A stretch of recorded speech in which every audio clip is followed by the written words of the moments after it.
These cars should not cost this much because under the hood, they're basically the same.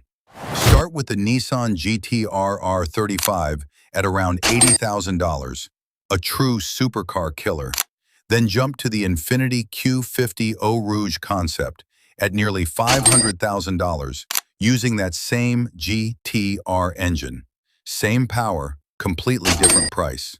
Next, the Mercedes-AMG C63 at about $50,000 looks like a steal until you realize Mercedes turned that same DNA into the Mercedes-AMG GT Black Series, costing $600,000. And the craziest one, the Ford F-150 Raptor sitting in your driveway for $80,000, shares its engine with the Ford GT, a $1 million machine. Same engines, completely different worlds, and somehow 10 times the price.